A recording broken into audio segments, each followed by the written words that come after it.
늦가을 산중턱 묘지에 찬바람이 불고 있었습니다. 매주 아들의 묘비를 찾던 재벌 회장이 그날도 산을 올랐죠. 그런데 묘비 앞에 누군가가 먼저 와 있었습니다. 찢어진 운동화에 얇은 점퍼를 입은 5살짜리 아이. 아이가 묘비에 새겨진 이름을 더듬더듬 손가락으로 따라 쓰며 중얼거렸습니다. 아빠. 아빠. 회장의 다리에서 힘이 빠졌습니다. 아이의 옆모습이 30년 전 어린 시절 아들의 얼굴과 정확히 겹쳐졌으니까요. 떨리는 목소리로 물었습니다. 얘야, 이름이 뭐니? 강시우요. 묘비에 새겨진 성과 같은 성이었습니다. 5년 전 죽은 아들에게 아이가 있었습니다. 이 아이가 누구인지 밝혀지는 순간 재벌가는 뿌리째 흔들리기 시작합니다. 이야기 시작 전에 지금 이 목소리가 닿고 있는 곳이 어디인지 알려주시면 그곳으로 눈부신 행운이 가득하길 바랄게요. 오늘의 사연 지금 시작합니다. 늦가을 바람이 산중턱을 훑고 지나갑니다. 낙엽이 묘비 사이를 굴러다니고 하늘은 잿빛으로 낮게 깔려 있었죠. 산 아래 주차장에 검은 승용차 2대가 멈춰 섰습니다. 뒷차에서 경호팀장이 먼저 내렸고 앞차 뒷문이 열리며 강태준이 천천히 발을 디뎠죠. 검은 코트깃을 세운 태준의 얼굴에는 5년 동안 굳어버린 피로가 그대로 남아 있었습니다. 수석비서 박종길이 차 문을 잡으며 말했습니다. 회장님, 오늘 바람이 많이 찹니다. 목도리를 하나 가져올 걸 그랬습니다. 됐다. 태준이 짧게 대답하고 묘원 입구 쪽으로 걸음을 옮겼습니다. 박종길과 경호팀장이 뒤를 따르려 하자 태준이 손을 들어 멈추게 했죠. 여기서 기다려. 회장님, 산길이 가파른데 혼자. 기다리라니까. 박종길이 입을 다물고 고개를 숙였습니다. 매주 한 번 이 길을 오르는 것이 태준에게는 5년째 변하지 않는 유일한 일과였죠. 아들 현우의 묘비 앞에 서는 그 시간만큼은 누구도 옆에 두지 않았습니다. 태준이 묘원 안쪽으로 접어드는 오르막길을 올라갔습니다. 발밑에서 마른 낙엽이 바스락거렸죠. 묘비들이 줄지어 늘어선 길 끝에 현우의 묘가 있었습니다. 태준이 코트 주머니에서 손수건을 꺼내며 묘비 쪽으로 고개를 들었죠. 그리고 걸음이 멈추었습니다. 묘비 앞에 누군가가 있었습니다. 작은 형체였죠. 얇고 낡은 점퍼를 입은 남자아이가 묘비 앞에 쪼그려 앉아 훌쩍이고 있었습니다. 운동화 한쪽은 앞코가 찢어져 있었고 아이의 작은 손가락이 묘비에 새겨진 글자를 더듬더듬 따라가고 있었죠. 강현우. 한 글자씩 손끝으로 짚고 있었습니다. 태준의 발이 땅에 붙은 듯 움직이지 않았습니다. 아이가 묘비를 어루만지며 입을 열었죠. 아빠. 태준의 눈이 크게 떠졌습니다. 심장이 한 박자 멈추었다가 세게 뛰기 시작했죠. 아이의 옆모습이 태준의 눈에 들어왔습니다. 볼에 눈물 자국이 번져 있었고 코끝이 빨갛게 물들어 있었죠. 그 얼굴이 30년 전 5살이던 현우의 얼굴과 겹쳐졌습니다. 태준의 다리에서 힘이 빠져나갔죠. 태준이 한참을 서서 아이를 바라보았습니다. 바람이 아이의 얇은 점퍼 자락을 흔들었고 아이는 두 손으로 묘비를 감싸 안듯이 기대어 있었죠. 태준이 떨리는 다리를 끌고 한 걸음, 두 걸음 다가갔습니다. 얘야. 아이가 고개를 돌렸습니다. 겁먹은 눈동자가 태준을 올려다보았죠. 아이가 움찔하며 뒷걸음질을 쳤습니다. 누구세요? 태준이 무릎을 천천히 굽히며 아이의 눈높이에 맞추었습니다. 놀라지 마. 할아버지야. 너 이름이 뭐니? 아이의 입술이 파르르 떨렸습니다. 한참을 태준의 얼굴을 살피더니 작은 목소리로 대답했죠. 시우 강시우요. 태준의 숨이 멎었습니다. 강씨 성을 가진 이 아이가 누구의 자식인지, 왜 현우의 묘비 앞에서 아빠라고 부르는지, 태준의 머릿속이 하얗게 비어버렸죠. 그때 뒤에서 발소리가 들렸습니다. 경호팀장이 태준이 묘비 근처에서 오래 머무르는 것을 걱정해 올라온 것이었죠. 경호팀장이 쪼그려 앉은 태준 옆에 아이를 발견하고 반사적으로 손을 뻗었습니다. 회장님, 이 아이는 시우가 비명에 가까운 울음을 터뜨렸습니다. 으아! 태준이 경호팀장의 팔을 밀어내며 낮게 말했습니다. 물러서. 아이가 놀라잖아. 경호팀장이 두 발짝 물러났습니다. 태준이 코트 단추를 풀러벗고 시우의 어깨를 감싸 안았죠. 시우의 몸이 나뭇잎처럼 떨리고 있었습니다.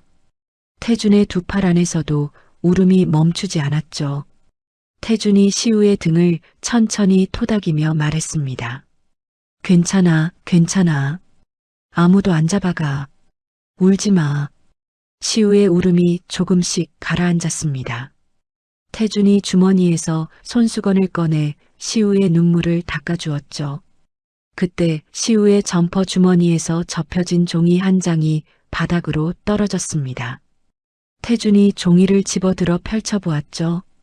여자의 필체로 묘지의 주소가 적혀 있었고 그 아래에 4글자가 또박또박 쓰여 있었습니다. 아빠 여기. 태준의 손이 미세하게 떨렸습니다. 누군가가 이 아이에게 이 장소를 알려주었다는 뜻이었죠. 태준이 종이를 코트 안주머니에 넣고 시우를 안아 올렸습니다. 시우가 태준의 옷깃을 움켜쥐며 고개를 태준의 어깨에 묻었죠. 태준이 묘원 관리인의 사무실 앞을 지나다가 걸음을 멈추었습니다. 여기 관리하는 분 계시오. 문이 열리며 관리인이 나왔습니다. 관리인이 태준의 품에 안긴 시우를 보더니 놀란 표정을 지었죠. 아, 그 아이. 아직 여기 있었습니까? 이 아이가 언제부터 있었소? 이른 아침부터요. 저쪽 버스 정류장 방향에서 혼자 터벅터벅 걸어왔는데 묘비 앞에 앉더니 몇 시간째 울고만 있었습니다. 너무 어려서 경찰에 신고하려던 참이었어요. 태준의 얼굴이 일그러졌습니다. 5살짜리가 혼자서 산중턱까지 찾아왔다는 말이었죠. 태준이 시우를 안은 채 발걸음을 돌렸습니다. 산 아래 주차장에서 기다리던 박종길이 태준의 품에 안긴 아이를 보고 걸음을 멈추었습니다. 회장님, 그 아이는 차에 태워. 박종길이 급히 차 문을 열었습니다.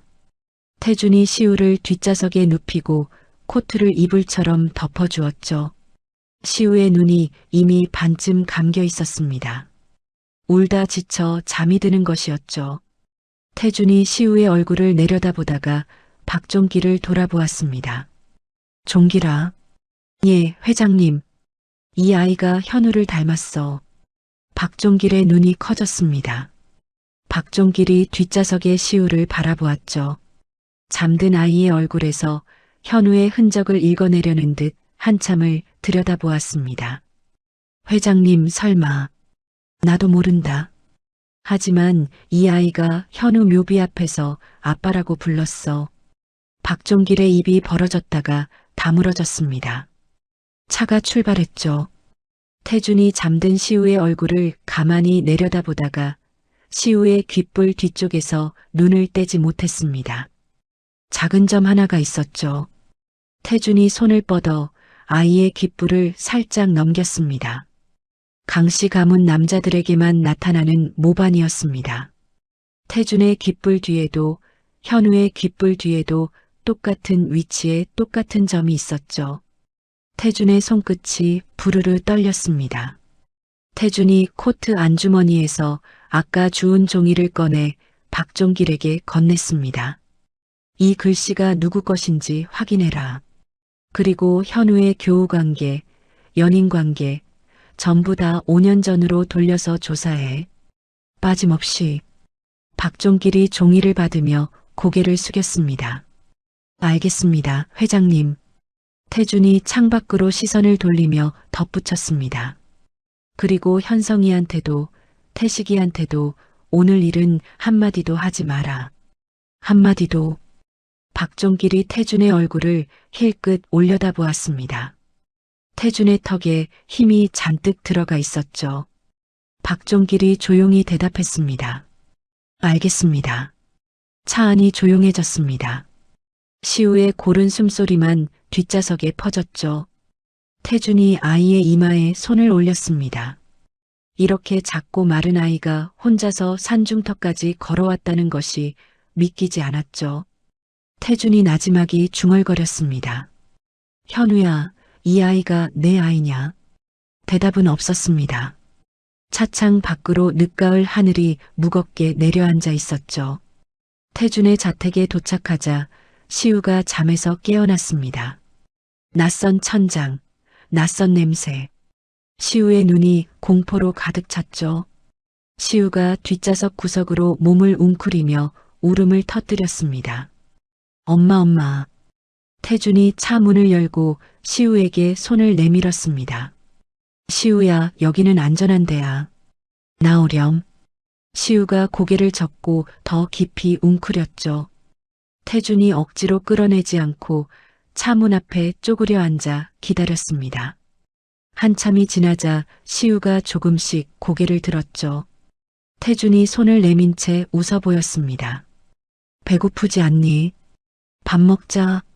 시우가 태준의 손을 잡았습니다. 작고 차가운 손이었죠. 태준이 시우를 안아 올려 현관으로 들어갔습니다. 태준이 집안 직원들에게 아이방을 준비시켰습니다. 그리고 한 가지를 더 지시했죠. 창고에 현우 어릴 때 장난감 상자가 있을 거다. 가져와. 직원이 먼지가 쌓인 상자를 하나 들고 왔습니다. 시우가 거실 바닥에 앉아 상자를 뒤지기 시작했죠. 나무 블록, 작은 자동차, 색연필통. 그 사이에서 시우의 손이 멈추었습니다. 낡은 곰 인형 하나를 꺼내 들었죠. 한쪽 눈이 빠져 있었고 털이 달아 있었지만 시우가 인형을 가슴에 꼭 안았습니다. 이거 아빠 거야? 태준의 숨이 멎었습니다. 태준이 등을 돌렸죠. 어깨가 미세하게 떨리고 있었지만 태준은 끝내 돌아서지 않았습니다. 박종길이 거실 입구에서 그 모습을 지켜보다가 시선을 내렸죠. 저녁이 되어 시우가 지쳐 잠들었습니다. 태준이 아이방에 이불을 덮어주고 서재로 들어갔죠. 책상 서랍에서 현우의 유품 상자를 꺼냈습니다. 사진첩, 졸업장, 낡은 지갑. 태준이 하나하나 꺼내 만지다가 상자 바닥에서 작은 열쇠 하나를 발견했습니다. 은행 대여금고 열쇠였죠. 태준이 열쇠를 손바닥 위에 올려놓고 가만히 들여다보았습니다. 이 열쇠는 태식이 장례 당시 현우의 유품을 정리하면서 유품 상자 깊숙이 넣어두고 따로 보고하지 않은 것이었죠. 태준이 열쇠를 책상 위에 내려놓고 의자에 등을 기댔습니다. 5년 전이었습니다. 성진그룹 창립 35주년 기념식 날. 서울 한복판 호텔 대연회장에 수백 명의 하객이 가득 들어차 있었죠. 단상 위에서 태준이 축사를 하고 있었습니다. 마이크를 잡은 태준의 목소리가 연회장 구석구석까지 울려 퍼졌죠. 하객들의 박수 소리가 이어지는 가운데 단상 옆에서 박종길이 다급한 걸음으로 다가왔습니다. 박종길의 얼굴이 하얗게 질려 있었죠. 박종길이 태준의 귓가에 입을 가져다 대며 속삭였습니다. 회장님, 현우 도련님이 새벽에 고속도로에서 사고가 났습니다. 태준의 손에서 축사 원고가 바닥으로 떨어졌습니다. 수백 명의 시선이 단상 위에 쏠렸죠. 태준의 무릎이 꺾이듯 접혔습니다. 장례식장에는 조문객이 끊이지 않았습니다. 장남 현성이 상주석에서 눈물을 흘리며 아버지 곁을 지켰죠. 태준의 동생 태식이 장례식장 복도에서 태준의 어깨를 잡으며 말했습니다. 형, 내가 다 알아서 할 테니까 아무것도 신경 쓰지 마. 장례도 뒷정리도 내가 다 처리해. 태주는 고개만 끄덕였습니다. 아들의 관 앞에 주저앉아 하루 종일 한마디도 하지 못했죠. 사실 태주는 기억하고 있었습니다. 기념식 전날 밤 현우가 박종기를 통해 연락을 해왔었죠. 아버지께 꼭 드릴 말씀이 있습니다. 내일 아침까지 기다리기 어려울 것 같습니다. 그때 태주는 기념식 리허설에 정신이 팔려 있었습니다. 박종기를 통해 짧게 답을 전했죠. 내일 아침 일찍 보자고 전해. 그 내일은 오지 않았습니다. 장례식장 빈소 한쪽에서 작은 소동이 있었습니다. 검은 옷을 입은 젊은 여자 한 명이 빈소에 들어와 현우의 영정 앞에 무릎을 꿇었죠. 얼굴이 부어오를 만큼 울고 있었습니다. 현성이 그 여자를 발견하고 자리에서 일어나 태식에게 다가갔죠. 현성이 태식의 귀에 무언가를 속삭였고 곧이어 태식의 비서가 조용히 여자의 팔을 잡고 빈소 밖으로 안내했습니다. 슬픔에 잠긴 태주는 그 장면을 보지 못했죠. 장례가 끝나자 태주는 급격히 쇠약해졌습니다. 식사를 거르는 날이 잦아졌고 서재에서 현우의 사진만 바라보며 밤을 새웠죠. 태식이 부회장 직무대행을 맡았고 현성이 전략기획실장 자리에 올랐습니다. 태주는 주요 안건에 대한 최종 결재만 원격으로 유지한 채 경영 일선에서 물러났죠. 매주 한 번 아들의 묘지를 찾는 것 외에는 저택 밖을 나서는 일이 거의 없었습니다. 현우의 사고 현장 보고서에는 졸음운전으로 중앙분리대를 들이받은 것으로 적혀 있었죠.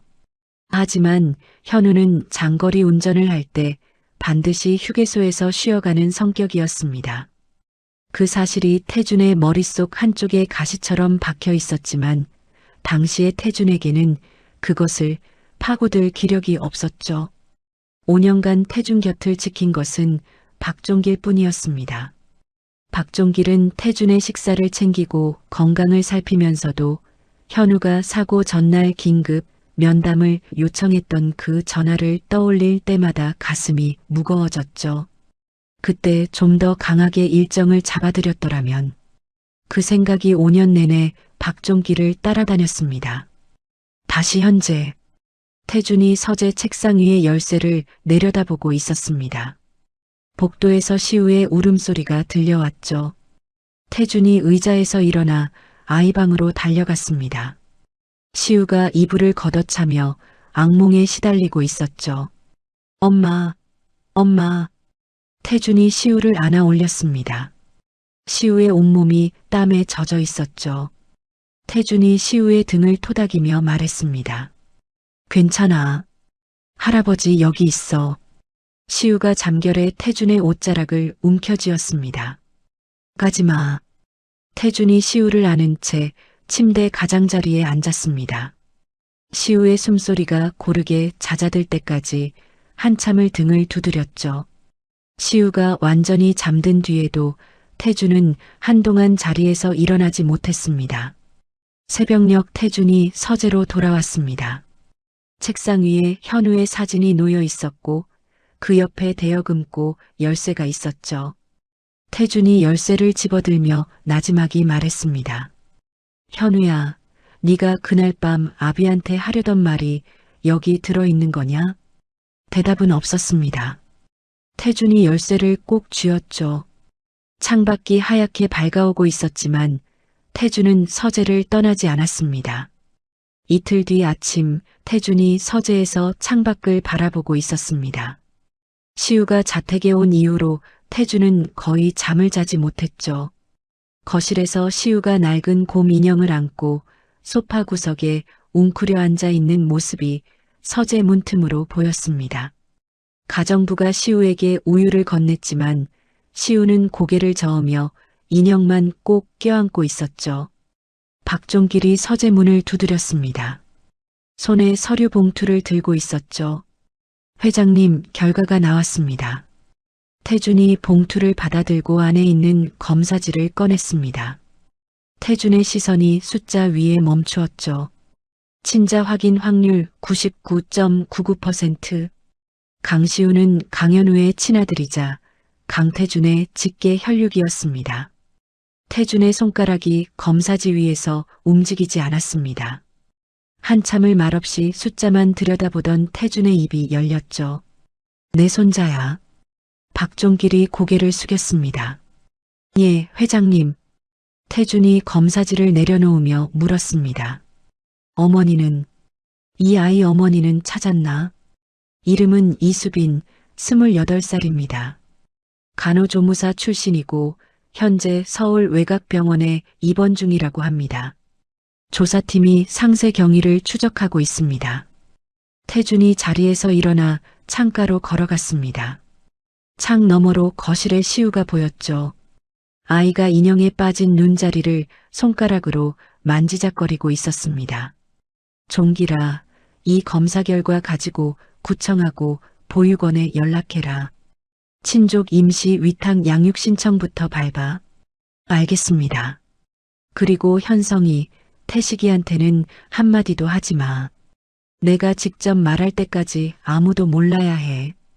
박종길이 고개를 깊이 숙이고 서재를 나갔습니다. 태준이 다시 검사지를 집어들었죠. 99.99라는 숫자를 손끝으로 짚으며 나지막이 중얼거렸습니다. 현우야, 아들이 있었구나. 태준이 검사지를 서랍에 넣고 서재 문을 열었습니다. 거실로 나가 시우 앞에 무릎을 꿇고 앉았죠. 시우야, 밥 먹자. 할아버지랑 같이 먹자. 시우가 고개를 들어 태준을 올려다보았습니다. 시우의 눈에 아직 경계가 남아 있었지만 태준이 손을 내밀자 시우가 조심스럽게 손을 뻗었죠. 태준이 시우의 손을 잡고 식탁으로 이끌었습니다. 식탁에서 시우가 숟가락을 들었지만 밥을 뜨지 못했습니다. 숟가락을 쥔 손이 떨리고 있었죠. 태준이 시우의 밥그릇에 반찬을 올려주며 말했습니다. 괜찮아, 천천히 먹어. 시우가 한 숟가락을 입에 넣었습니다. 그리고 2숟가락, 3숟가락. 점점 빨라지더니 밥알을 흘리면서까지 먹기 시작했죠. 태준의 눈가에 주름이 깊게 잡혔습니다. 태준이 고개를 돌려 창밖을 바라보았죠. 그날 오후 조사팀의 추가 보고가 올라왔습니다. 박종길이 서재에 앉은 태준 앞에서 보고서를 읽었죠. 이수빈은 현우 도련님 사망 이후 서울 외곽 반지하 원룸에서 시우와 단둘이 살았습니다. 주간에는 동네 병원에서, 야간에는 편의점에서 일했고요. 야간 근무 때는 5살 시우를 혼자 원룸에 두고 나갔다고 합니다. 태준의 턱에 힘이 들어갔습니다. 계속해. 과로와 영양 부족으로 쓰러져 입원했고 시우는 구청에 의해 보육원에 맡겨졌습니다. 보육원 직원 말로는 시우가 입소 첫날부터 아빠 집에 갈 거라고 울었다고 합니다. 보육원에서 어떻게 빠져나온 거야? 낮잠 시간에 직원이 잠시 눈을 뗀 사이 정문이 열려 있었고 그 틈을 타서 나간 것으로 보입니다. 태준이 보고서를 받아들고 한 장씩 넘겼습니다. 반지하 원룸 사진이 있었죠. 좁고 어두운 방에 아이 옷가지가 널려 있었고 부엌 선반에는 라면 봉지 몇 개만 있었습니다. 태준의 손등에 핏줄이 설 만큼 주먹이 쥐어졌죠. 내 손자가 이렇게 살고 있었어. 박종길이 조심스럽게 말을 이었습니다. 한 가지 더 있습니다. 시우 주머니에서 나온 메모지의 글씨를 수빈의 과거 직장 서류 필적과 대조했는데 같은 사람의 글씨로 확인되었습니다. 태준이 고개를 들었습니다. 수빈이가 직접 쓴 거라는 말이지. 예.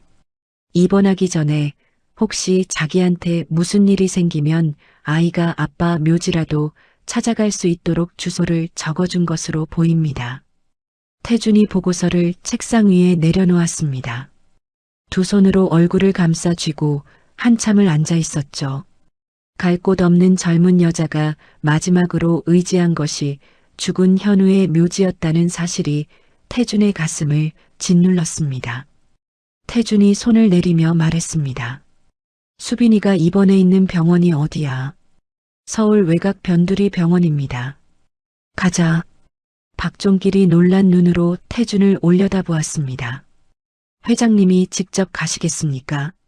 내 손자 어머니가 쓰러져 있는데 남을 보내겠냐? 가자.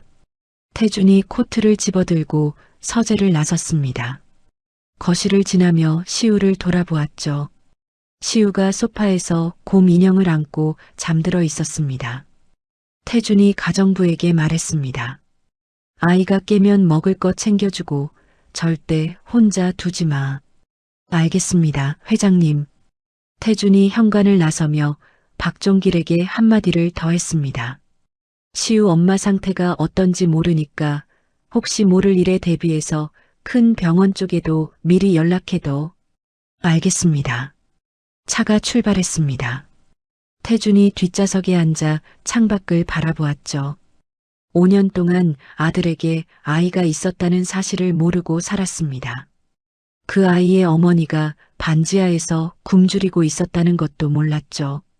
태준이 주먹을 무릎 위에 올려놓고 눈을 감았습니다. 현우야, 아비가 너무 늦었다. 차창 밖으로 서울 외곽의 거리가 스쳐 지나갔습니다. 병원은 낡았습니다.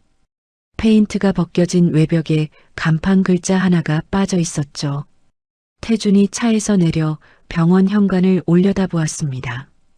박종길이 뒤따르며 안내 데스크에서 병실 번호를 확인했죠. 6인실이었습니다. 복도 끝 구석방이었죠. 태준이 병실 문을 열고 들어섰습니다.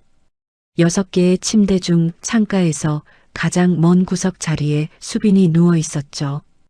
뺨이 움푹 꺼져 있었고 팔뚝은 링거줄보다 가늘어 보였습니다. 의식이 흐릿한 상태로 눈을 반쯤 감고 있었죠. 태준이 수빈의 침대 옆에 섰습니다. 침대 옆 작은 사물함 위에 사진 2장이 나란히 놓여 있었죠. 시우의 사진과 현우의 사진이었습니다. 태준의 시선이 현우의 사진에서 멈추었습니다. 사진 속 현우가 웃고 있었죠. 태준이 한참 동안 수빈의 얼굴을 내려다보았습니다. 이 젊은 여자가 아들의 아이를 혼자 키우다 뼈만 남은 꼴로 병원 구석 침대에 누워 있다는 것이 태준의 목을 조여왔죠.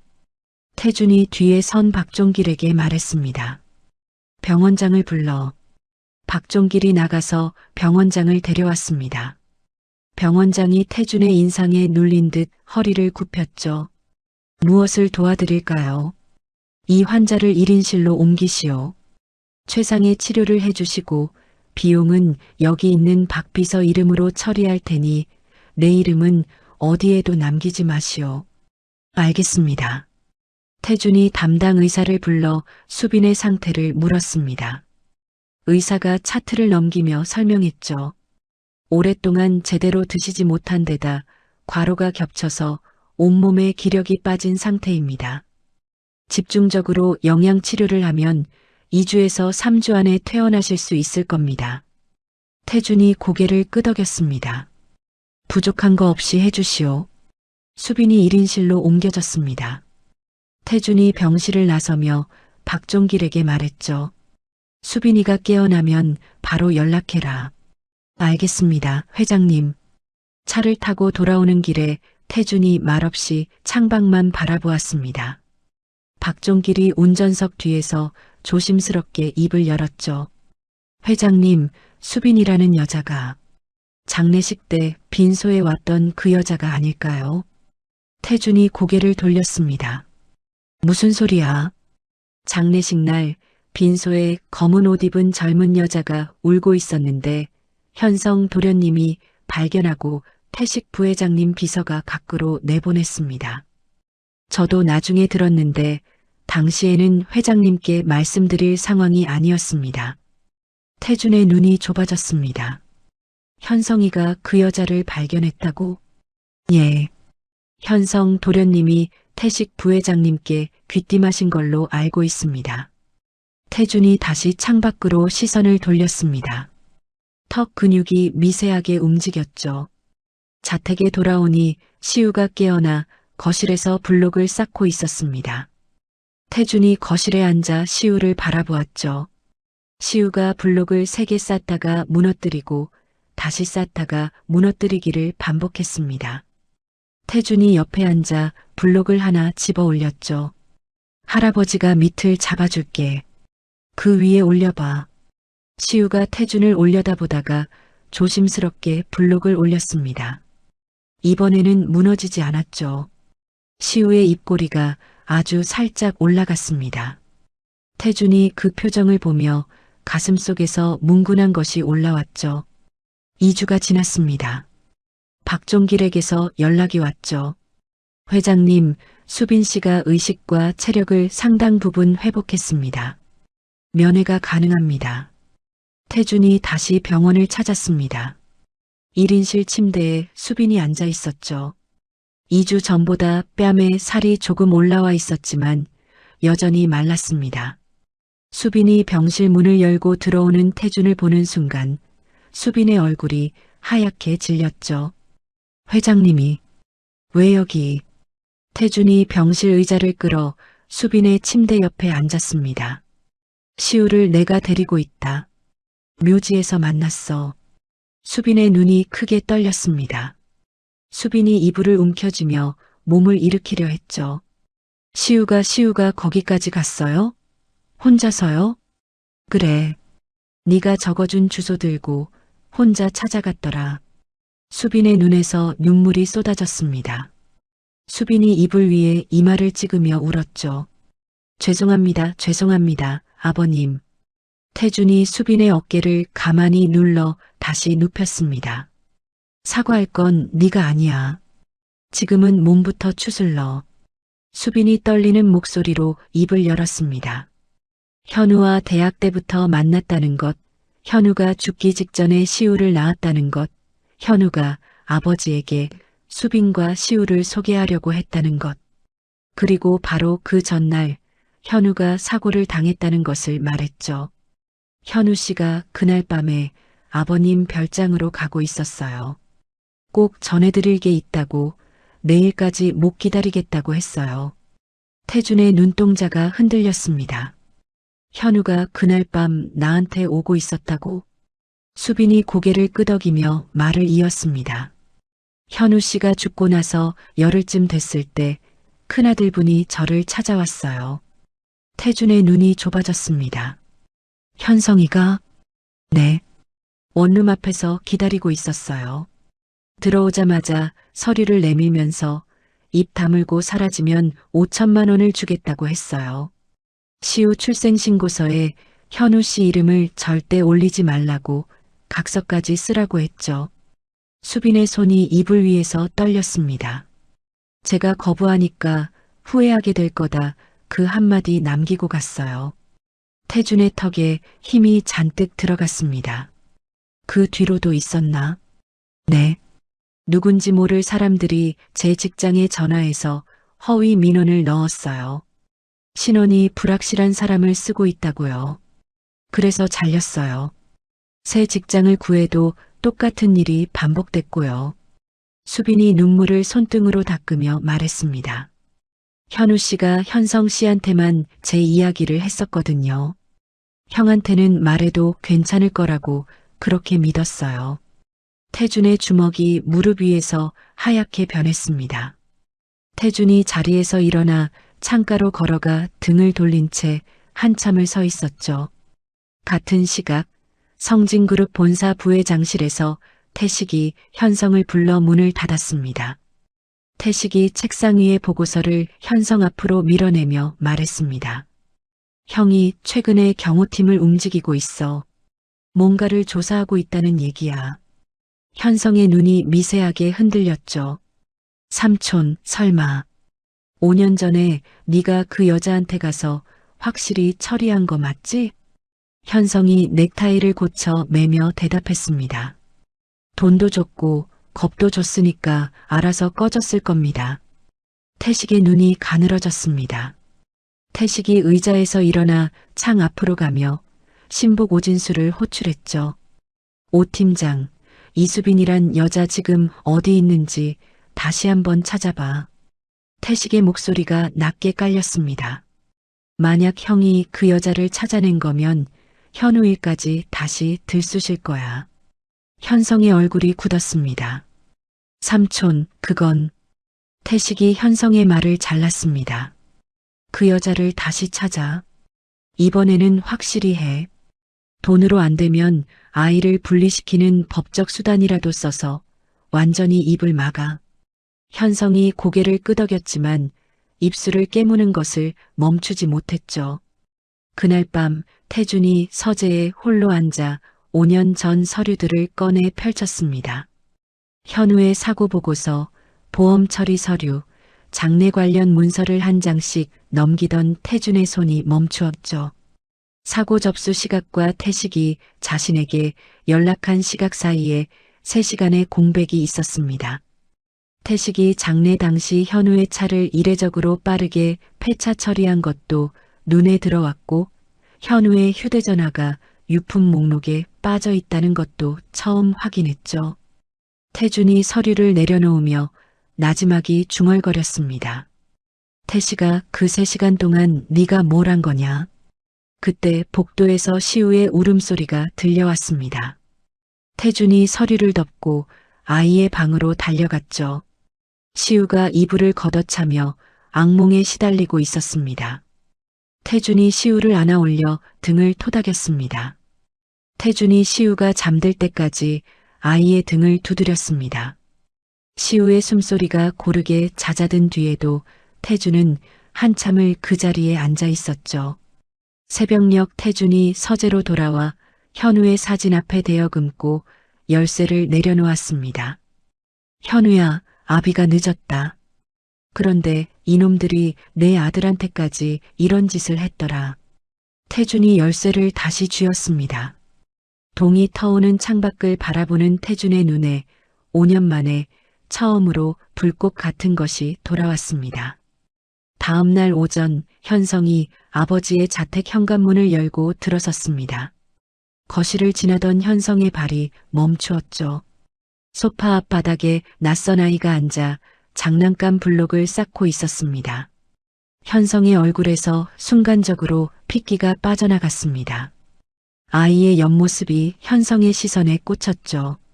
현성이 억지로 입꼬리를 올리며 거실로 들어온 태준에게 물었습니다. 아버지, 이 아이는 누구입니까? 태준이 시우를 힐끗 보고는 아무렇지 않은 표정으로 대답했습니다. 지인 손자야. 잠깐 맡고 있는 거다. 현성이 고개를 끄덕였습니다. 하지만 현성의 눈동자가 아이의 귓불 뒤쪽에서 멈추었죠. 작은 점 하나. 강씨 가문 남자들에게만 나타나는 모반이었습니다. 현성의 목젖이 위아래로 움직였죠. 현성이 자택을 나서자마자 주차장에서 전화기를 꺼냈습니다. 삼촌, 나야. 그 여자아이가 아버지 집에 있어. 수빈이가 입을 연 것 같아. 전화기 너머로 태식의 욕설이 쏟아졌습니다. 이 멍청한 놈아, 확실히 처리했다며. 삼촌, 나도 몰랐다니까. 아버지가 아이를 지인 손자라고 하시는데 귓불 뒤에 그 점이 있어. 틀림없어. 태식이 전화기 너머에서 한참 침묵하다가 낮은 목소리로 말했습니다. 오진수한테 연락할 테니까 너는 입 다물고 있어. 태식의 지시를 받은 오진수가 그날 오후 수빈의 병실을 찾아갔습니다.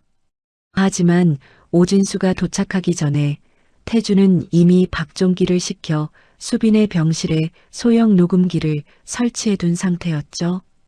태식 쪽에서 수빈에게 접근할 것을 예상한 조치였습니다. 오진수가 병실 문을 열고 들어와 수빈의 침대 옆 의자에 앉았습니다. 오진수가 서류 가방에서 합의서와 수표 한 장을 꺼내 침대 위에 올려놓았죠. 이수빈 씨, 여기 3억입니다. 이 합의서에 서명하고 아이 양육권 포기하고 서울을 떠나면 됩니다. 간단하죠. 수빈이 수표를 내려다보다가 오진수의 얼굴을 올려다보았습니다. 누가 보낸 겁니까? 회장님 뜻입니다. 수빈이 고개를 저었습니다. 안 합니다. 오진수의 눈이 가늘어졌습니다. 오진수가 의자 등받이에 기대며 다리를 꼬았죠. 이수빈 씨, 지금 누구한테 대드는 건지 알기나 해요? 5년 전에도 조용히 시켰으면 이 꼴이 됐겠어요? 끝까지 악을 쓰니까 병원 신세를 지는 거 아닙니까? 수빈의 손이 이불 위에서 떨렸지만 수빈은 입을 다물고 오진수를 똑바로 바라보았습니다. 오진수가 몸을 앞으로 기울이며 목소리를 낮추었죠. 솔직히 말합시다. 애를 키울 능력도 없으면서 재벌가에 붙어먹으려고 아이를 무기로 쓰는 거 아닙니까? 세상이 다 알아요. 이런 수법. 수빈의 얼굴이 하얗게 질렸습니다. 수빈이 이를 악물고 대답했죠. 나가세요. 잘 생각해요. 이번이 마지막 기회입니다. 오진수가 일어나 서류 가방을 집어들고 병실을 나갔습니다. 문이 닫히자 수빈의 온몸이 사시나무처럼 흔들렸죠. 수빈이 링거줄이 꽂힌 손으로 이불을 움켜쥐었습니다. 병실 밖 복도에서 태준이 배치한 경호원 2명이 오진수가 완전히 사라질 때까지 지켜보고 있었죠. 수빈이 한참 뒤에야 몸을 숙여 침대 및 가방을 열어보았습니다. 현우가 남긴 USB 하나와 자필 편지가 그 안에 고스란히 들어있었죠. 수빈이 편지를 가슴에 끌어안았습니다. 같은 시각 태주는 박종길과 함께 시내은행 지하 금고실에 서 있었습니다. 열쇠가 돌아가고 대여금고 문이 열렸죠. 안에는 자필 편지 한 통, USB 하나, 그리고 사진 한 장이 들어 있었습니다. 사진 속에서 현우가 갓 태어난 시우를 안고 환하게 웃고 있었죠. 태준이 사진을 뒤집었습니다. 현우의 필체가 보였죠. 아버지, 저도 아버지가 되었습니다. 태준의 손이 사시나무처럼 떨렸습니다. 태준이 편지를 펼쳤죠. 첫 줄에 이렇게 적혀 있었습니다. 아버지, 형과 삼촌이 회사 자금을 빼돌리고 있습니다. 태준의 얼굴이 돌처럼 굳었습니다. 편지를 읽어내려가는 태준의 눈동자가 점점 좁아졌죠. 현성과 태식이 해외에 가짜 회사를 만들어 수백억 원을 빼돌린 내역이 적혀 있었습니다. 현우가 회사 재무팀 후배 김도연에게 부탁해서 내부 자료를 확보했다는 것, 이 자료를 아버지에게 직접 전달하기 위해 그날 밤 차를 몰고 별장으로 향했다는 것이 빼곡히 적혀 있었죠. 편지 마지막에 이런 문장이 있었습니다. 혹시 제가 이 자료를 전달하지 못하게 될 경우를 대비해 대학 후배 정미래에게 사본을 한 부 더 맡겨두었습니다.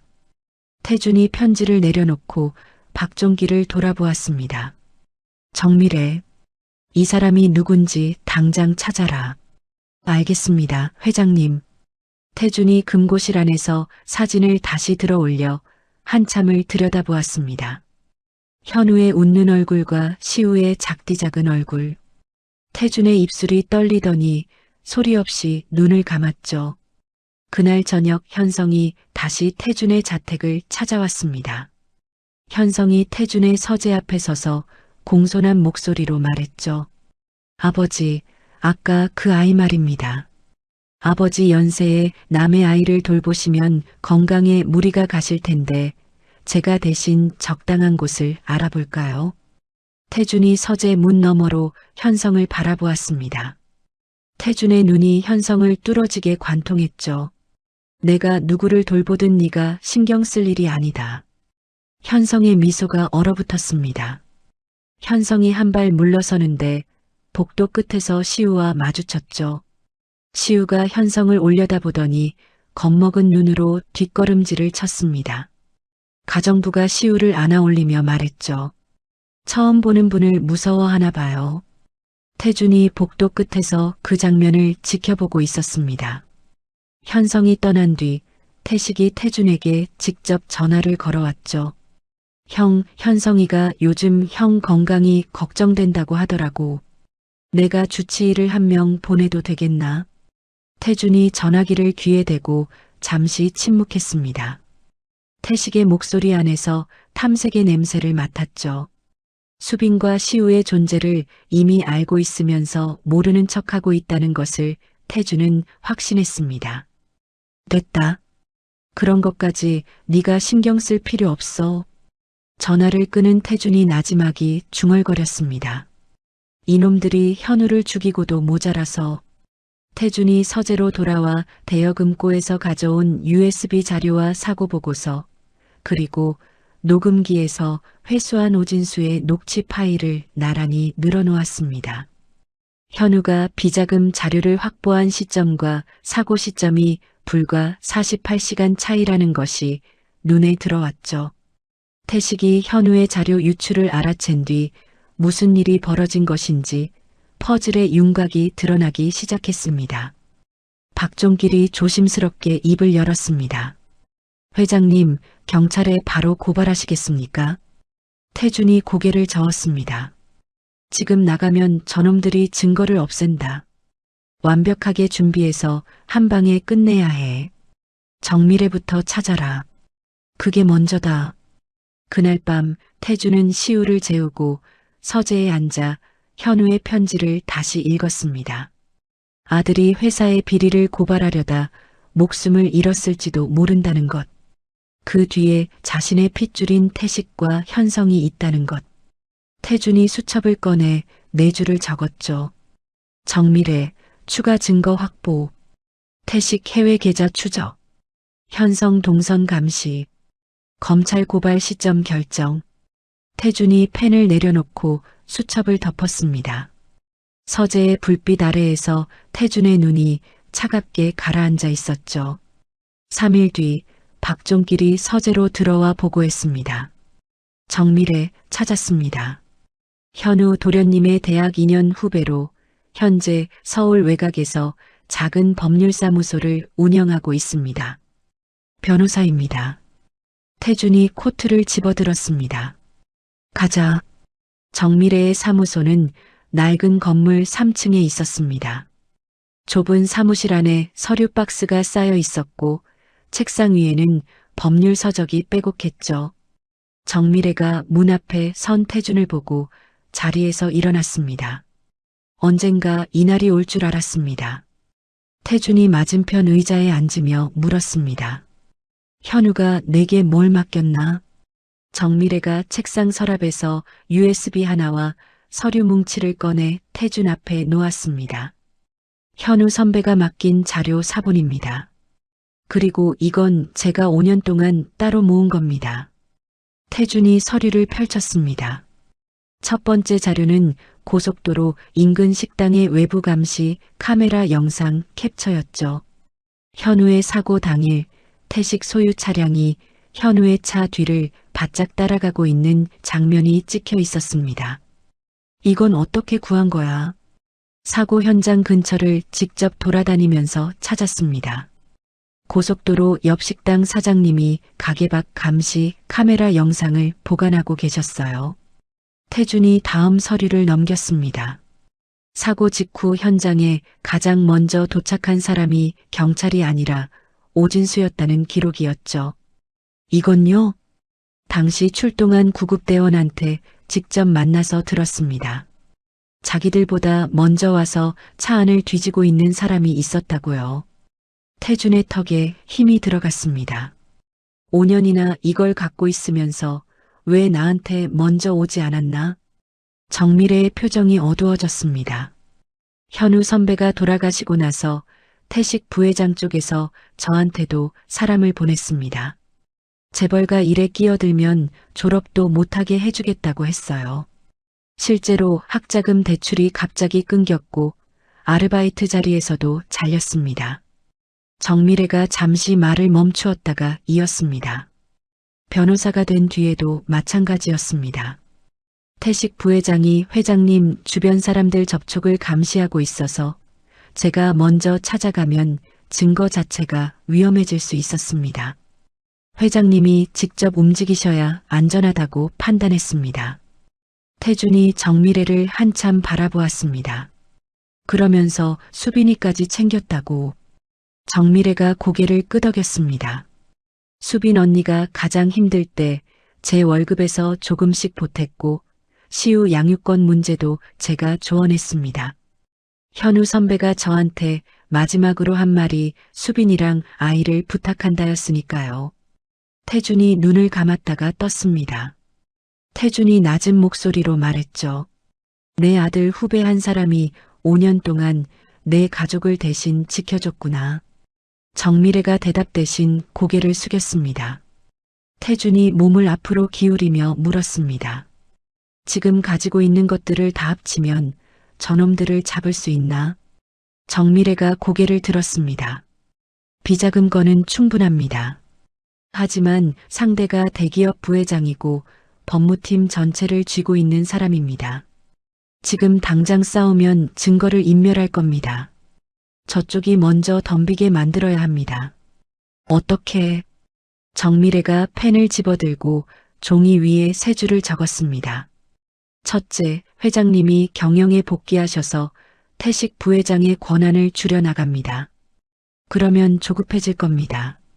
둘째, 금융감독원에 비공식 제보를 넣어서 태식 부회장의 해외 자금 이동을 실시간으로 잡습니다.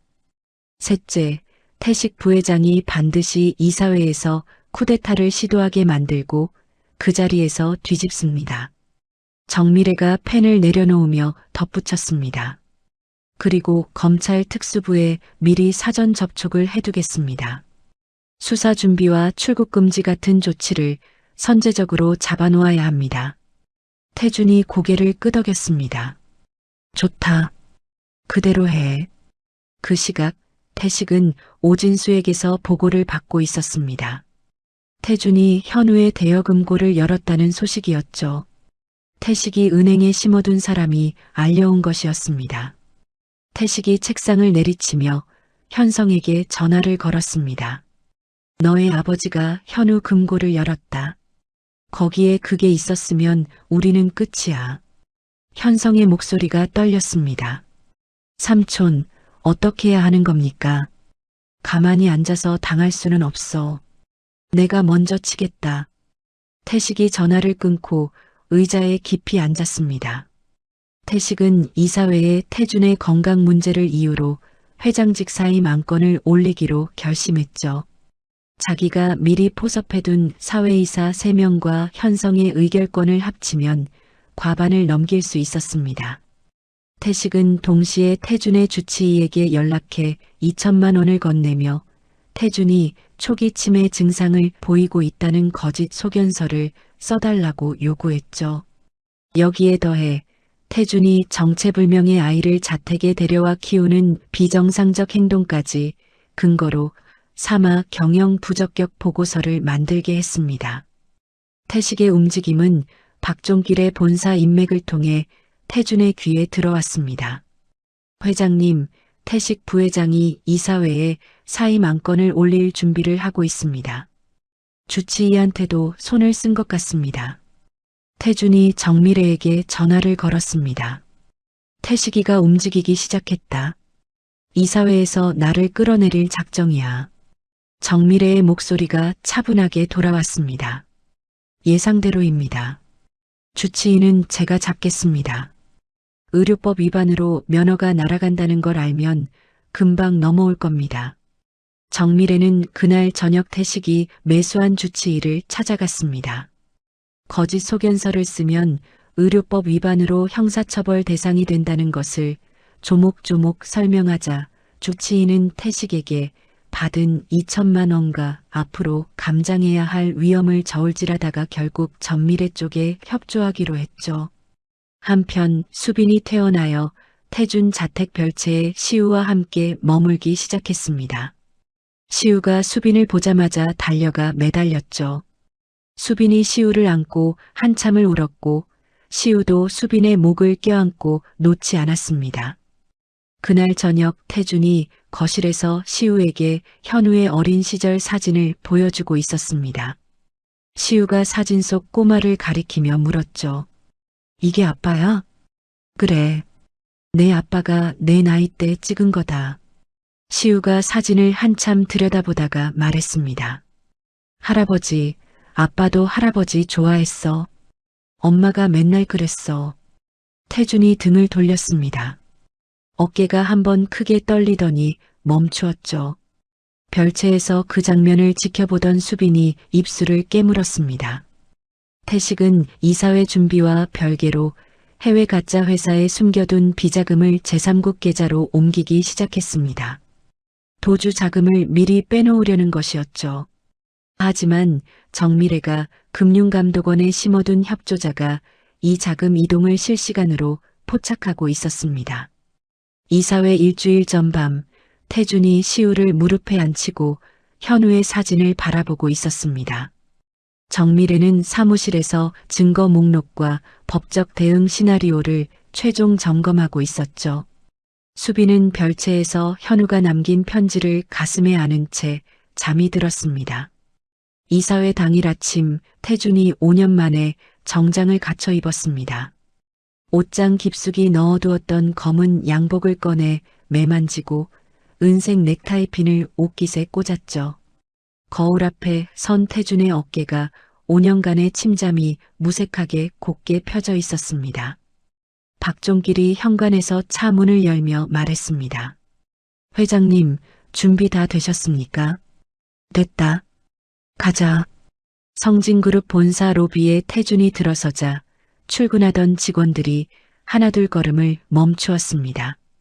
안내 데스크 직원이 허리를 굽혀 인사했고 복도를 지나던 과장급 사원이 동료의 팔을 잡아 끌며 귀손말을 했죠. 은퇴한 줄 알았던 회장이 본사에 나타났다는 소식이 층마다 퍼져나갔습니다. 태준이 엘리베이터에 올라타며 등을 고추 세웠죠. 이사회 회의실 문이 열렸습니다. 긴 테이블 양쪽에 이사들이 자리 잡고 있었고 태식이 상석 바로 옆에서 서류를 정리하고 있었죠. 현성은 태식 옆에 앉아 물컵을 만지작거리고 있었습니다.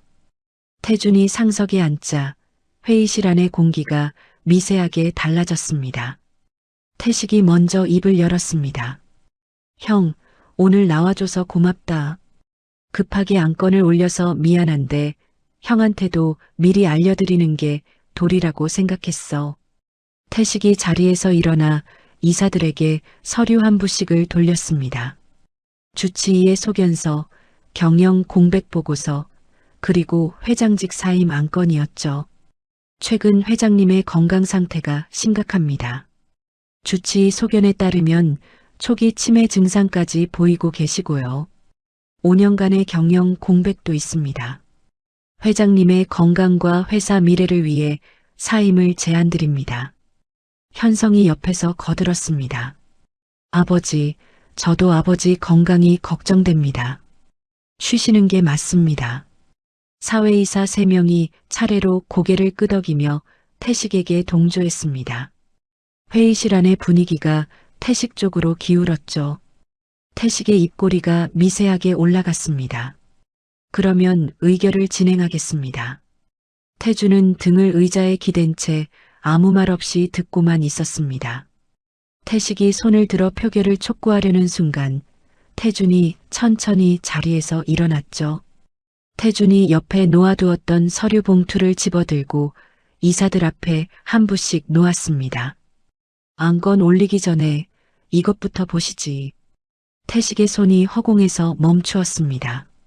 이사들이 봉투를 열자 회의실이 쥐 죽은 듯 고요해졌죠. 봉투 안에는 태식과 현성이 해외 가짜 회사를 통해 빼돌린 비자금 내역이 들어 있었습니다. 계좌 이동 기록, 부동산 매입 내역, 그리고 태식이 매수한 주치의가 거짓 소견서 작성을 자백한 녹취록까지 빠짐없이 들어 있었죠. 사회이사 3명 앞에 놓인 봉투에는 태식에게서 받은 로비 자금 내역이 추가로 첨부되어 있었습니다. 태식의 얼굴이 흙빛으로 변했습니다. 현성이 의자에서 반쯤 일어나다가 힘이 빠진 듯 다시 주저앉았죠. 사회이사 3명이 동시에 고개를 숙였습니다. 태준이 목소리를 높이지 않은 채 말했습니다.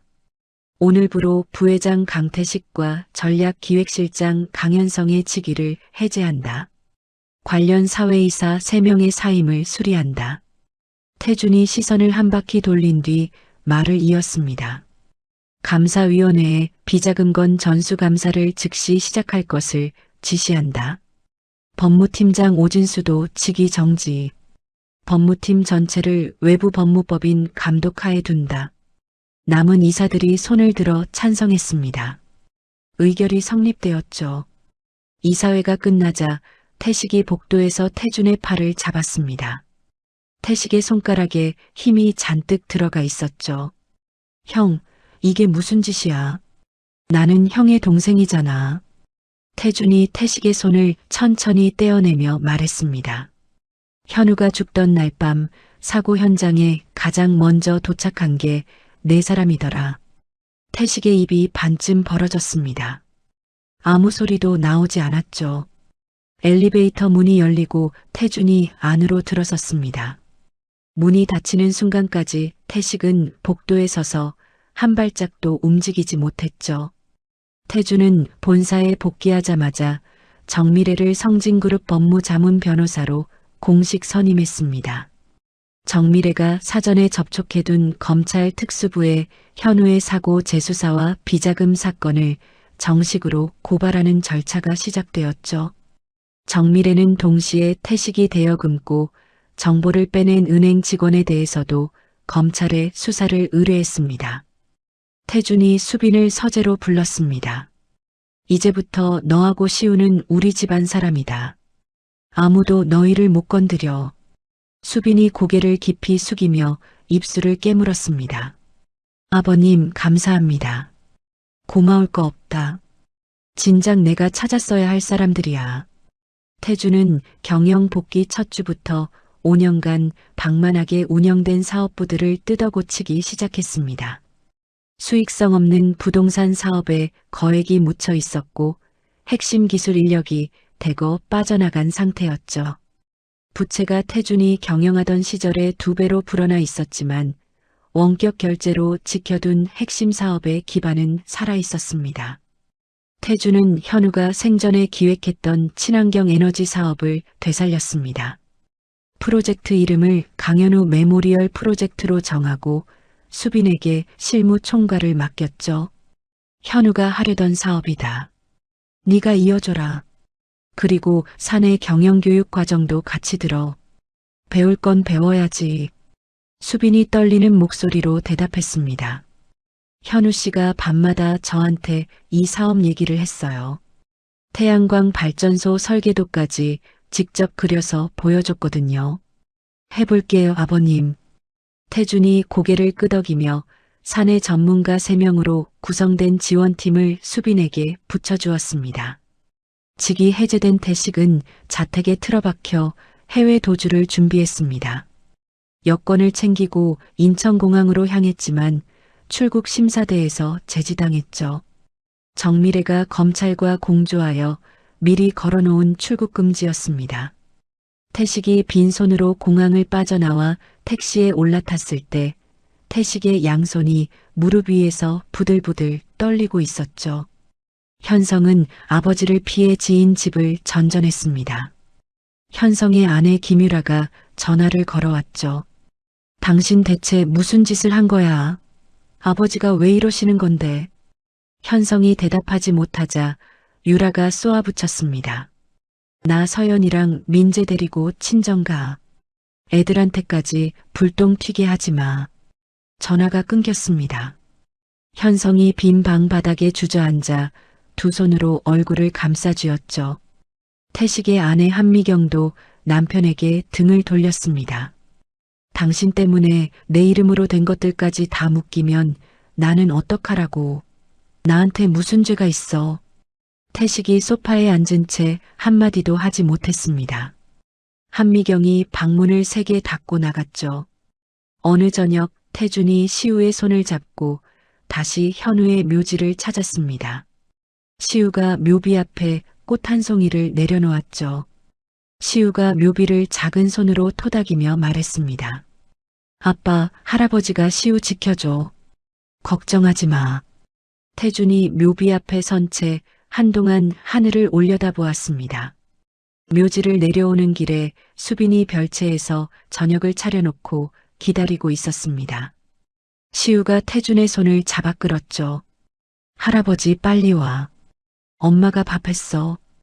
태준의 걸음이 잠깐 멈추었습니다. 30년 전 현우가 똑같은 말투로 자기 손을 잡아 끌던 기억이 스쳤죠. 태준이 시우의 손을 꼭 쥐고 다시 걸었습니다. 1년이 흘렀습니다. 성진그룹의 주가가 태준 복귀 전과 비교해 40% 넘게 올랐죠. 강현우 메모리얼 프로젝트가 정부 친환경 에너지 공모전에서 최우수 기업으로 뽑혔고 수빈이 프로젝트 총괄로저 기자회견장 단상에 올라섰습니다. 1년 전만 해도 반지하 원룸에서 편의점 야간 근무를 하던 여자였죠. 수빈이 경영교육 과정을 이수하고 실무를 익히는 동안 잠을 줄이고 현우가 남긴 사업 계획서를 수십 번 읽었습니다. 카메라 플래시가 쏟아지는 단상 위에서 수빈이 마이크를 잡았죠. 이 사업은 세상을 떠난 아이의 아버지가 꿈꾸던 것입니다. 저는 그 꿈을 이어가고 있을 뿐입니다. 수빈의 목소리가 한번 떨렸지만 끝까지 흔들리지 않았습니다. 기자회견장을 빠져나온 수빈에게 태준이 복도에서 기다리고 있었죠. 잘했다. 수빈이 고개를 숙이며 눈시울을 붉혔습니다. 아버님 덕분입니다. 내 덕이 아니야. 네가 해낸 거다. 태준은 시우의 호적을 정리하여 강현우의 아들로 공식 등재했습니다. 수빈을 며느리로 가족관계 등록부에 올리는 절차도 마쳤죠. 이 소식이 보도되자 은둔하던 재벌 회장이 숨겨진 손자를 되찾았다는 기사가 주요 매체를 장식했습니다. 수빈은 성진그룹 안에서도 인정을 받기 시작했습니다. 현우가 남긴 사업 계획서를 바탕으로 수빈이 제안한 지방소도시 태양광 발전단지 프로젝트가 예상 수익을 크게 넘기며 이사회 만장일치 승인을 받았죠. 이사회가 끝난 뒤 태준이 수빈에게 말했습니다. 현우가 직접 했어도 이보다 잘하지는 못했을 거다. 수빈이 입술을 꾹 깨물며 대답했습니다. 현우 씨한테 부끄럽지 않게 더 잘할게요. 시우는 유치원에 다니기 시작했습니다. 매일 아침 현관에서 태준에게 인사를 했죠. 할아버지, 다녀오겠습니다. 태준이 시우의 가방끈을 고쳐 메어주며 대답했습니다. 그래, 잘 다녀와. 박종길이 시우를 유치원 차에 태우고 돌아오다가 혼잣말을 했습니다. 30년을 모셨는데 회장님이 저렇게 편안한 얼굴을 하시는 건 처음이야. 그날 저녁 박종길이 정미래에게 전화를 걸었죠. 정 변호사님, 회장님이 완전히 달라지셨습니다. 밥도 제때 드시고 아침에 시우 유치원 준비물까지 직접 챙기세요. 새벽에 서재에서 사진만 보시던 분이 말입니다. 다행이네요, 비서님. 현우 선배가 보면 좋아했을 거예요. 수빈과 정미래도 자주 만났습니다. 정미래가 법무자문 업무 외에도 수빈의 경영 공부를 도와주었죠. 어느 날 점심을 함께 먹다가 정미래가 말했습니다. 수빈 언니, 현우 선배가 이 모습 보면 제일 기뻐했을 거예요. 수빈이 젓가락을 내려놓으며 대답했습니다. 그러니까 더 잘해야지. 미래야, 너 아니었으면 나도 시우도 여기 없었어. 정미래가 고개를 저었습니다. 저야말로 수빈 언니가 5년을 버텨줬으니까 이 자리가 있는 거죠. 정미래는 틈틈이 또 다른 사람을 찾고 있었습니다. 현우가 비자금 자료를 모을 때 도움을 준 재무팀 후배 김도연이었죠. 김도연은 현우가 죽은 직후 태식의 구조조정에 걸려 해고당했고 지방 중소기업에서 조용히 일하고 있었습니다. 정미래가 김도연을 찾아가자 김도연이 떨리는 손으로 책상 서랍에서 서류 뭉치를 꺼냈습니다. 이거 현우 선배한테 건넸던 자료 원본 출력물입니다. 혹시 몰라서 따로 뒀어요. 해고당할 때 협박도 받았죠. 김도연이 고개를 끄덕였습니다. 입 열면 가만 안 두겠다고 했습니다. 5년 동안 누구한테도 말 못했어요. 정미래가 서류를 받아들며 말했습니다. 이제 괜찮습니다. 제가 지켜드릴게요. 시우의 6번째 생일날 태준이 거실에 작은 파티를 차렸습니다. 케이크 앞에 시우가 앉았고 수빈이 촛불을 켜주었죠. 정미래가 카메라를 들었고 박종길이 선물 상자를 시우 앞에 놓았습니다. 자, 불어봐. 시우가 볼을 한껏 부풀려 촛불을 껐습니다. 태준이 시우의 머리를 쓰다듬었죠. 시우가 태준에게 도화지를 내밀었습니다. 할아버지, 시우가 그린 거야. 그림에는 하늘에 있는 아빠, 땅에 있는 할아버지, 엄마 그리고 시우가 손을 잡고 있었습니다. 하늘과 땅 사이에 무지개가 걸려 있었죠. 태준이 그림을 한참 들여다보다가 자리에서 일어나 거실벽에 그림을 걸었습니다. 이건 우리 집 가보 1호다.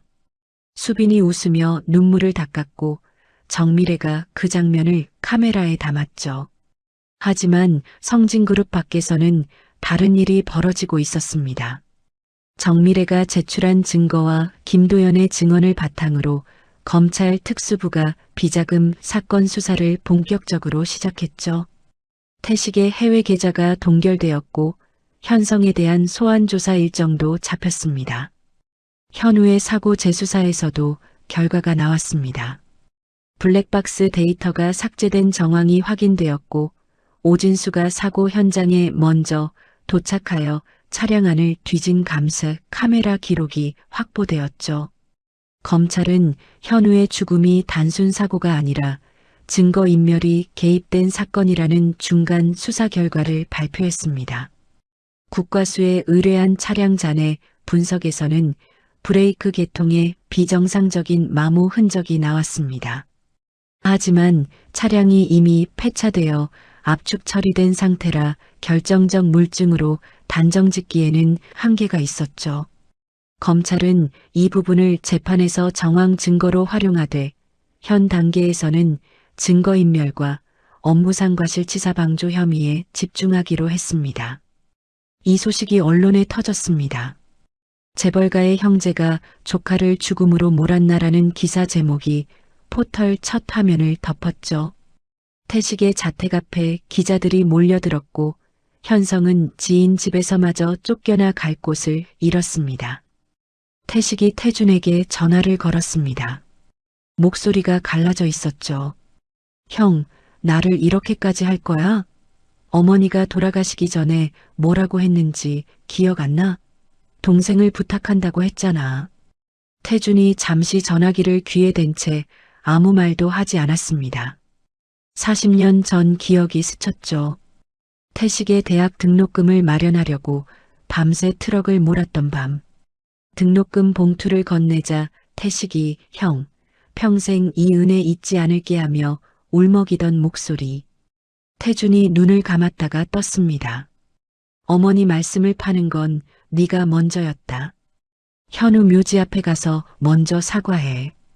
태준이 전화를 끊었습니다. 서재에 앉아있던 태준이 고개를 한번 천천히 저었죠. 저녁에 시우가 유치원에서 그림을 한 장 더 가져왔습니다. 선생님이 가족을 그리라고 했는데 시우가 그린 그림에는 할아버지, 엄마, 미래 이모, 종길 할아버지, 그리고 하늘에 있는 아빠가 그려져 있었죠. 태준이 냉장고에 그림을 붙이며 말했습니다.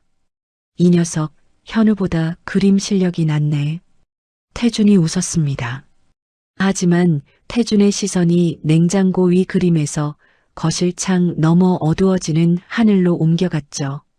일주일 뒤 저녁 식사를 마친 태준이 서재에서 서류를 보고 있을 때 박종길이 급히 문을 두드렸습니다.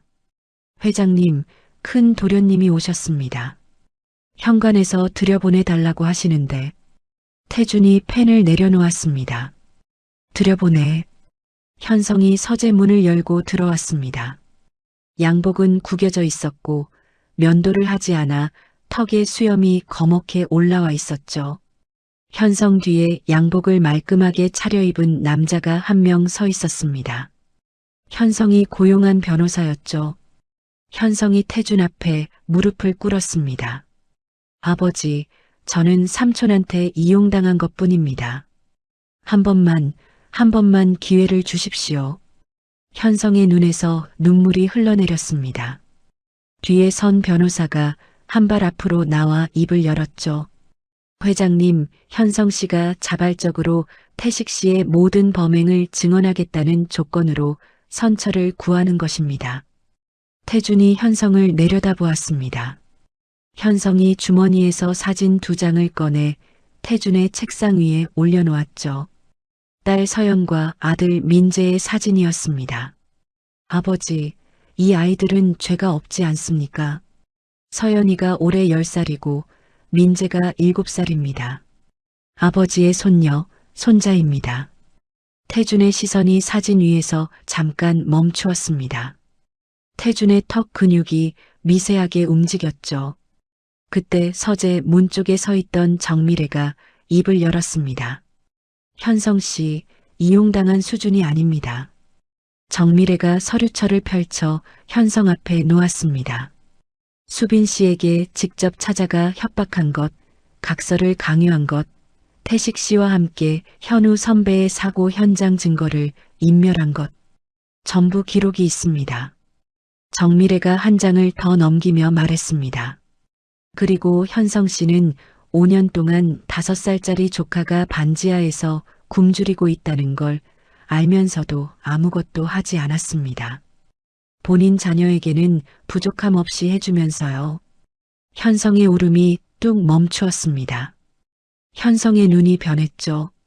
이를 악물더니 입에서 전혀 다른 목소리가 터져나왔습니다. 그래, 내가 했다. 그래서 뭘 어쩔 건데. 현성이 무릎에서 벌떡 일어났습니다. 아버지는 맨날 현우만 예뻐했잖아. 현우가 똑똑하다. 현우가 대견하다. 나는 뭐였어?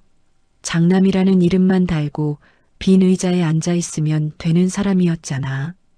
현성의 목소리가 서재를 가득 채웠습니다. 아버지가 나한테 지인 손자라고 거짓말까지 하면서 그 여자 아이를 숨겼잖아. 아버지한테 나는 그 정도밖에 안 되는 거야. 태준의 얼굴이 돌처럼 굳어 있었습니다. 태준이 낮은 목소리로 말했죠. 나가라. 아버지, 나가라고 했다. 경호원 2명이 서재 안으로 들어왔습니다. 현성이 경호원에게 팔을 잡혀 서재 밖으로 끌려나가면서 소리쳤죠. 두고 봐. 그 여자하고 그 애 때문에 아들을 버리는 거야. 별채에서 그 소리가 들렸습니다. 수빈이 시우의 양쪽 귀를 2 손으로 막았죠. 시우가 수빈의 얼굴을 올려다보며 물었습니다. 엄마, 무슨 소리야? 아무것도 아니야. 시우야, 괜찮아. 수빈의 손이 떨리고 있었습니다. 현성이 쫓겨난 다음 날 태식이 움직이기 시작했습니다. 이미 모든 것을 잃은 태식에게 남은 것은 발악뿐이었죠. 태식이 해외 인맥을 동원하여 시우의 양육권의 문제를 제기하는 소송을 수빈에게 걸게 했습니다. 동시에 가심 매체에 가짜 제보를 흘렸죠. 미혼모가 재벌가의 재산을 노리고 아이를 무기로 쓰고 있다. 여기서 그치지 않았습니다. 태식은 수빈이 야간 근무를 하며 아이를 혼자 두었던 사실을 비틀어 아동보호기관에 방임 신고까지 넣었죠. 아동보호 전문기관 조사관이 태준의 자택을 방문하여 시우의 양육 환경을 조사하겠다고 통보했습니다. 인터넷에 수빈에 대한 악의적인 기사와 글이 퍼지기 시작했습니다. 시우의 유치원 앞에까지 취재진이 몰려들었죠. 유치원 원장이 수빈에게 전화를 걸었습니다. 어머님, 다른 아이들 학부모님들이 항의를 하고 계셔서 시우를 잠시 쉬게 하시는 게 어떨까요? 수빈이 전화를 끊고 한참을 서 있었습니다. 그날 저녁 유치원에서 돌아온 시우가 수빈의 치마를 잡아당기며 말했죠. 엄마, 오늘 친구가 그랬어. 시우 엄마가 나쁜 사람이래. 그런데 엄마 나쁜 사람 아니잖아. 수빈이 시우를 안아올리며 입술을 깨물었습니다. 태준이 즉각 움직였습니다. 정미래를 통해 가짜 기사를 퍼뜨린 매체를 찾아내 명예훼손 소송을 걸었죠. 아동보호기관에는 수빈의 과거 양육 환경이 빈곤 때문에 어쩔 수 없었던 상황이었으며 현재는 완벽한 양육 환경이 갖추어져 있다는 자료를 제출하여 조사를 끝냈습니다. 태주는 거기서 멈추지 않았습니다. 기자회견장에 직접 나섰죠. 단상에 오른 태준이 카메라를 정면으로 바라보며 입을 열었습니다. 이수빈은 내 아들 강현우가 사랑한 여자입니다. 내 손자의 어머니이고 성진그룹의 가족입니다. 태준의 목소리가 기자회견장을 눌렀습니다. 이 여자가 5년 동안 혼자서 아이를 키우며 얼마나 고생했는지, 내 아들과 동생이 이 여자에게 무슨 짓을 했는지 오늘 이 자리에서 전부 말씀드리겠습니다. 태준이 시우의 출생부터 현성의 협박, 태식의 조직적 은폐, 수빈이 겪은 5년간의 고통을 하나하나 공개했습니다. 기자회견장이 술렁였고 카메라 셔터 소리가 끊이지 않았죠. 기자회견 영상이 실시간으로 퍼졌습니다. 대중의 동정과 분노가 동시에 쏟아졌죠. 시우의 유치원에는 응원 편지가 도착하기 시작했고 가짜 뉴스의 배후에 태식이 있다는 정황이 정미래의 추적으로 드러나면서 태식에게 명예훼손과 업무방해 혐의가 추가되었습니다. 검찰이 태식에 대한 구속영장을 청구했습니다. 횡령, 증거인멸, 명예훼손, 업무상 과실치사 방조. 현성에 대해서도 횡령 공모와 협박 혐의로 구속영장이 나왔죠. 태식이 구속되는 날 태식은 아무 말도 하지 못했습니다. 검찰 청사 계단을 내려가면서 태식의 다리가 풀려 비틀거렸죠. 현성은 고개를 숙인 채 수갑을 찼습니다. 오진수는 이미 검찰과 거래를 끝낸 상태였습니다. 현우의 사고 당일 태식의 전화를 받고 현장으로 달려가 블랙박스 메모리를 뽑아냈다는 것, 경찰에게 입막음 돈을 건넸다는 것을 전부 진술했죠. 태식은 구치소에서 이 사실을 전해 듣고 벽을 짚으며 바닥에 주저앉았습니다. 현성의 아내 김유라가 이혼 소송을 냈습니다. 유라가 기자들 앞에서 말했죠. 남편이 이런 사람인 줄 몰랐습니다. 하지만 정미래가 유라 명의의 부동산 일부가 현성의 비자금에서 나온 것임을 확인하고 추가 조사를 요청했습니다. 태식은 구치소에서 마지막 발악을 했습니다. 접견 변호사를 통해 태준이 이사회를 사적 복수에 이용했다는 반소를 준비했죠. 하지만 정미래가 이미 태준의 모든 경영 결정이 이사회 의결과 감사위원회 승인을 거쳤음을 증명하는 자료를 갖추고 있었고 반소는 시작도 못하고 무너졌습니다. 그날 저녁 태준이 수빈, 시우와 함께 식탁에 앉았습니다. 시우가 밥을 먹다가 숟가락을 내려놓고 물었죠. 할아버지, 이제 나쁜 사람들 안 와? 태준이 시우의 머리를 쓸어넘기며 대답했습니다. 그래, 이제 아무도 안 온다. 수빈이 밥그릇 위로 눈물을 떨어뜨리면서 웃었습니다. 별채에서 정미래가 마지막 법적 서류를 정리하다가 책상 위 현우의 사진을 바라보며 나지막이 중얼거렸죠. 다 끝났어, 선배. 3개월 뒤 법원 앞에 취재진이 가득 들어찼습니다. 태식에 대한 1심 선고가 내려지는 날이었죠. 태준이 방청석 맨 뒤에 앉아 정면을 바라보고 있었습니다. 박종길이 옆자리에서 태준의 표정을 살폈지만 태준의 얼굴에는 아무런 감정도 드러나지 않았죠. 재판장이 선고문을 읽었습니다. 회사 돈을 빼돌린 혐의로 징역 12년. 현우의 사고와 관련한 증거를 없앤 혐의와 사고를 방치한 혐의로 징역 5년. 합쳐서 징역 17년이었죠. 태식의 무릎이 꺾이며 피고인석에서 쓰러졌습니다. 법정경위 2명이 태식을 부축해 일으켰지만 태식의 다리에 힘이 들어가지 않았죠. 태준은 미동도 없이 앉아 있다가 조용히 자리에서 일어났습니다. 법정문을 나서는 태준의 뒷모습을 방청석의 기자들이 카메라에 담았죠. 현성의 선고도 같은 날 이루어졌습니다. 회사 돈을 함께 빼돌린 혐의로 징역 5년, 수빈을 협박한 혐의로 징역 1년, 합쳐서 징역 6년이었죠.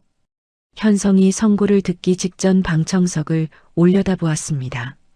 태준이 앉아 있었죠. 현성이 입을 열어 무언가를 말하려 했지만 태준이 시선을 돌렸습니다. 현성의 입이 다물어졌죠. 현성은 그 외면이 아버지가 보내는 마지막 대답이라는 것을 알았습니다. 현성이 천천히 고개를 떨구었죠. 오진수는 검찰과 거래를 했음에도 증거를 인멸하고 경찰에게 돈을 건넨 혐의로 징역 4년을 선고받았습니다. 태식에게 돈을 받고 이사회에서 동조했던 사회이사 3명은 각각 징역 2년에서 3년을 선고받았죠. 현우의 사고 수사를 돈을 받고 일찍 종결시킨 경찰은 직위를 빼앗기고 재판에 넘겨졌습니다. 태식에게 태준의 대여금고 정보를 넘긴 은행 직원도 벌금을 물고 해고되었죠. 재판이 끝난 뒤 태준은 정미래와 함께 태식과 현성이 빼돌린 수백억 원을 되찾는 절차에 들어갔습니다.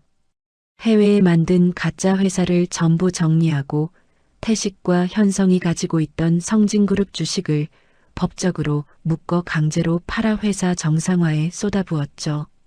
태식 일가가 수십 년간 쌓아온 그룹 안의 힘은 하나도 남지 않았습니다. 태준이 기자들 앞에 섰습니다. 한 기자가 물었죠. 회장님, 그래도 형제이고 아들인데 용서의 여지는 없으십니까? 태준이 마이크를 바라보며 입을 열었습니다. 내 아들 현우의 목숨을 빼앗은 자들에게 가족이라는 이름을 줄 수는 없습니다. 태준이 그 한마디만 남기고 자리를 떠났습니다. 태준은 태식과 현성에 대해 사실상 의절을 선언하고 두 사람을 모든 재산 상속에서 완전히 빼는 법적 조치를 마쳤죠. 태식의 아내 한미경은 태식과 이혼 절차를 밟았고 자기 이름으로 된 부동산마저 비자금 환수 대상에 포함되어 거의 모든 것을 잃었습니다. 현성의 아내 김유라 역시 이혼이 확정되었죠. 정미래의 추가 조사에서 유라 이름의 부동산 일부가 비자금에서 나온 것으로 확인되어 그 재산도 돌려받아야 할 대상에 포함되었습니다. 태준은 되찾은 비자금 가운데 상당 부분을 사회에 돌려주기로 했습니다. 현우의 이름으로 현우재단을 만들었죠. 수빈과 같은 처지에 있는 여성들을 위해 살 곳과 병원비, 아이 돌봄을 지원하는 재단이었습니다. 태준이 수빈을 재단 이사장으로 앉혔죠. 수빈이 취임 인사에서 말했습니다. 이 재단이 필요한 사람이 저 혼자만은 아닐 겁니다. 1년이 더 지났습니다. 성진그룹은 태준의 지휘 아래 매출과 이익 모두 역대 최고를 찍었죠.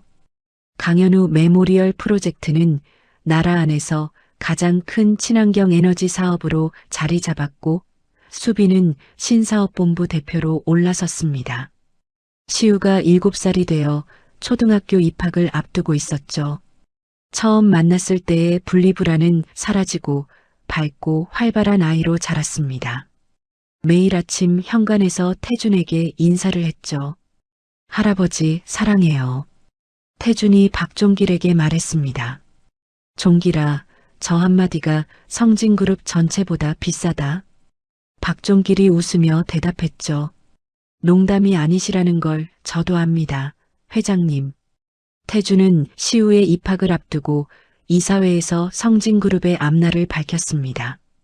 수빈과 전문 경영인이 함께 회사를 이끄는 체제를 만들겠다고 했죠. 시우가 커서 스스로 선택할 때까지 건강한 회사를 물려주겠다는 뜻이었습니다. 수빈이 이사회가 끝난 뒤 태준에게 말했죠. 시우가 커서 원하는 길을 걸을 수 있게 하는 것, 그게 현우 씨의 바람이었을 거예요. 정미래는 모든 재판과 재산 환수가 끝난 뒤 대형 법률사무소의 파트너 변호사로 자리를 옮겼습니다. 다만 성진그룹 법무자문은 계속 맡기로 했죠. 떠나기 전날 정미래가 태준의 서재를 찾았습니다. 회장님, 현우 선배가 저한테 마지막으로 한 말이 내 아버지를 믿어라였습니다. 그 말이 맞았습니다. 태준이 자리에서 일어나 정미래에게 손을 내밀었다가 손을 거두고 정미래를 안았습니다. 현우 친구를 잘 둬서 내가 살았다. 박종길이 태준에게 은퇴 뜻을 조심스럽게 꺼냈습니다. 태준이 웃으며 박종길의 어깨를 잡았죠. 종길아, 자네는 직원이 아니라 내 형제였어. 태준이 퇴직금과 별도로 성진그룹 주식을 박종길에게 건넸습니다. 박종길이 30년 만에 처음으로 태준 앞에서 눈물을 보였죠. 태준은 한 가지를 더 했습니다. 현성의 두 자녀인 서연과 민재를 위한 교육비와 생활비 신탁을 만들었죠. 현성에게도 유라에게도 알리지 않는 익명 지원이었습니다. 아버지로서의 단절과 할아버지로서의 책임 사이에서 태준이 내린 마지막 결정이었죠. 어느 봄날 오후 태준이 시우와 수빈의 손을 잡고 현우의 묘지를 찾았습니다. 묘비 앞에 벚꽃이 활짝 피어 있었죠. 묘비는 태준의 지시로 새로 단장되어 있었습니다. 사랑하는 아들이자 아버지 강현우 여기 잠들다라는 문구가 새겨져 있었죠. 시우가 묘비 앞에 직접 쓴 편지를 올려놓으며 말했습니다. 아빠, 나 이제 한글 다 배웠어. 할아버지가 가르쳐줬어. 그리고 나 이제 안 울어. 수빈이 묘비를 손끝으로 어루만지며 나지막이 속삭였습니다. 현우 씨가 지키려고 했던 거 우리가 다 지켰어. 태준이 코트 주머니에서 사진 한 장을 꺼냈습니다. 갓 태어난 시우를 안고 웃고 있는 현우의 사진이었죠. 태준이 사진을 묘비 위에 올려놓으며 나지막이 말했습니다. 현우야, 아비가 잘 키울게. 세 사람이 손을 잡고 묘역을 내려왔습니다. 시우가 가운데에서 양손으로 태준과 수빈의 손을 잡고 걸었죠. 벚꽃잎이 세 사람의 어깨 위로 내려앉았습니다. 시우의 웃음소리가 산 아래까지 퍼졌죠. 태준의 발걸음이 단단했습니다. 묘비 앞에서 울고 있던 5살짜리 아이 하나가 꺼져가던 한 남자의 삶을 다시 켰습니다. 아이를 숨긴 자들은 모든 것을 잃었고 아이를 지킨 사람들은 가족이 되었죠. 태준은 아들을 되찾을 수는 없었습니다. 하지만 아들이 남긴 것들, 아이와 사랑과 꿈을 대신 지켜냈습니다. 5년이라는 시간은 너무 길고 잔인했지만 그 끝에서 세 사람이 손을 잡고 묘역을 내려오는 장면은 이 이야기가 전하고 싶었던 단 하나의 말일지도 모릅니다. 잃어버린 것을 되찾는 데는 늦은 때가 없다는 것, 그리고 누군가를 끝까지 지키겠다는 마음이 세상에서 가장 단단한 힘이라는 것. 벚꽃잎이 어깨 위로 내려앉던 그 봄날, 시우의 웃음소리가 산 아래까지 퍼졌습니다. 현우가 지키려 했던 것들은 결국 지켜졌습니다. 이야기를 끝까지 들어주셔서 감사합니다. 누군가의 이야기 속에서 당신의 마음이 쉬어갈 수 있길 바랍니다. 구독과 좋아요로 이 따뜻한 여정을 찬란 사연과 함께 해주세요. 다음 이야기에서 또 만나요.